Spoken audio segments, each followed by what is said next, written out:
आज आपण अगदी साध्या सोप्या पद्धतीने झटपट होणारी मसाला खिचडी बनवणार आहोत. ही मसाला खिचडी तांदळ आणि मूग डाळीची बनवणार आहोत. ही खिचडी खायला खूप चवदार आणि टेस्टी लागते आणि तेवढीच बनवायला पण सोपी आहे. आणि तिच्याबरोबर पापड, खिरा, गाजर आणि लोणचं. वाह! क्या बात है! तर हे आपण खिचडी संध्याकाळच्या जेवणात जास्त तर बऱ्याच लोकांना आवडते. मी आशाच किचनमध्ये आपलं सर्वांचं स्वागत आहे. आज आपण अगदी झटपट आणि सगळ्यांना लहानांपासून ते मोठ्यांपर्यंत सगळ्यांना आवडणारे आणि झटपट होणारे मसाला खिचडी बनवणार आहोत. ही खायला तेवढी टेस्टी, हेल्दी आणि पौष्टिक बनते. त्यासाठी मी 1 वाटी तांदूळ घेतलेला आहे आणि 1 वाटी तांदळासाठी पाऊण वाटी मूग डाळ घेतलेली आहे. डाळ तांदूळ आपल्याला स्वच्छ करून आणि एकत्र मिक्स करून घ्यायच्या आहेत आणि स्वच्छ पाण्याने 4-5 पाण्याने धुवून घ्यायचं आहे आणि त्यातलं सगळं पाणी काढून घ्यायचं आहे. आता मी सगळं पाणी काढून घेतलेलं आहे. त्याच्यानंतर मी 2 मोठे कांदे उभे कट करून घेतलेले आहेत. 2 मोठे बटाटे कट करून घेतलेले आहेत. थोडासा फ्लावर कट करून घेतलेला आहे. 1 टमाटर कट करून घेतलेला आहे. धनिया कट करून घेतलेला आहे. 2 हिरव्या मिरच्या कट करून घेतलेल्या आणि 2 लसणाच्या पाकळ्या चॉप करून घेतलेल्या आहेत. आता हे सगळं आपण हे सगळ्या भाज्या कट करून घेतलेल्या आहेत. त्यासाठी 1 चमचा तूप घेतलेलं आहे. अर्धा चमचा जिरा आहे. अर्धा चमचा मोहरी आहे. अर्धा चमचा हळद आहे. अर्धा चमचा लाल तिखट आहे. अर्धा चमचा गरम मसाला आहे आणि चवीनुसार आपल्याला मीठ घालायचं आहे. आता हे झाले आपले मसाले. तर त्याच्यानंतर आपल्याला कुकर गरम करून घ्यायचा आहे आणि त्याच्यानंतर मी याच्यामध्ये 2 चमचे तेल घातलेलं आहे. मोठे चमचा तेल आहे आणि त्याच्यानंतर आपल्याला याच्यामध्ये आता मोहरी घालायची आहे. मोहरी तडतडून द्यायची आहे. त्याच्यानंतर आपल्याला याच्यामध्ये जिरं घालायचं आहे.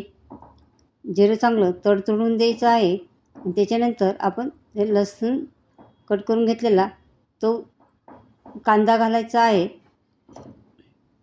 आणि कांद्याला थोडासा हलकासा कलर येऊन द्यायचा आहे. हे पहा, आता कांदा चांगला परतून घ्यायचा आहे आणि त्याच्यानंतर आपल्याला याच्यामध्ये 1 चमचा तूप घालायचं आहे आणि तूप घातल्यामुळे खिचडीला असं वाटतं की आपण तुपामध्येच खिचडी बनवलेली आहे. खूप अशी खिचडी टेस्टी लागते. त्याच्यानंतर आपण लसूण कट केलेला आहे तो घालायचा आहे. हे हिरव्या मिरच्या कट केलेल्या घालायच्या आहेत आणि हे चांगलं थोडंसं परतून द्यायचं आहे. कांद्याला बघा चांगला हलकासा कलर आलेला आहे.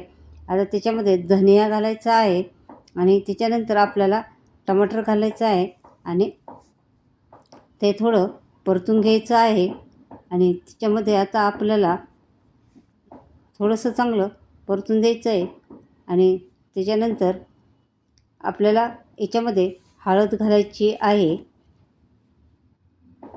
त्याच्यानंतर लाल तिखट घालायचं आहे आणि आता हे थोडंसं मसाला चांगला मिक्स करून घ्यायचा आहे आणि त्याच्यामध्ये हे सगळ्या आता भाज्या आपल्याला घालून घ्यायच्या आहेत आणि भाज्या या मसाल्यामध्ये चांगल्या परतून घ्यायच्या आहेत.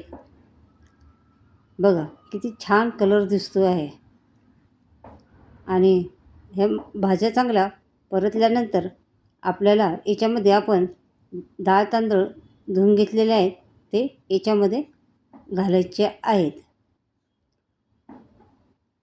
सगळे तांदूळ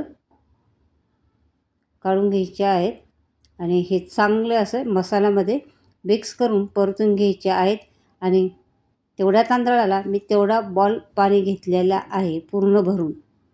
असं पूर्ण डाळ तांदूळ भिजून असं जवळजवळ पाऊण इंच इतकं पाणी वरती राहिलं पाहिजे. तर तेवढं मी पाणी घातलेलं आहे बघा त्याच्यावरती आणि चांगलं असं सगळं मिक्स करून घ्यायचं आहे. म्हणजे सगळे मसाले सगळं असं तांदूळ डाळ हे होते आणि याच्यामध्ये आता आपल्याला घालायचं आहे चवीनुसार मीठ आणि अर्ध गरम मसाला घालायचा आहे, तो चांगला मिक्स करून घ्यायचा आहे. आणि त्याच्यानंतर आपल्याला घालायचं आहे मीठ. आता मीठ घातल्यानंतर एकदा तुम्हाला हे सगळं मिक्स करून घ्यायचं आहे. त्याच्यामुळं मीठ असं खाली राहणार नाही, सगळीकडे एकसारखं लागतं असं मिक्स केल्यानंतर. आणि आता आपल्याला लावायचं आहे गॅस. आता आपण मिडियम ठेवणार आहोत आणि कुकरला शिट्टी लावून पहिली एक शिट्टी करून घेणार आहोत. आणि त्याच्यानंतर कमी गॅसवरती 2 शिट्ट्या करणार आहोत. आपल्या आता शिट्टी झालेल्या आहे कुकरचे आणि कुकर थंड झाल्यानंतर आपण झाकण काढलं. वा, असं आपल्या खिचडीला कलर किती छान आलेला आहे. बघूनच असं सुंदर आणि याच्यात असं त्याचं हे पण एवढा सुगंध असा सगळा घरात पसरला होता. असा किती मस्त सुगंध येत होता. दिसायला पण किती छान झालेले आहे. आणि बघा आता आपण खिचडी ही सर्व करणार आहोत. असं कोणाला आवडणार नाही खिचडी, सगळ्यांना आवडेल. आणि ही खिचडी आता आपली ही खिचडी तयार झालेली आहे.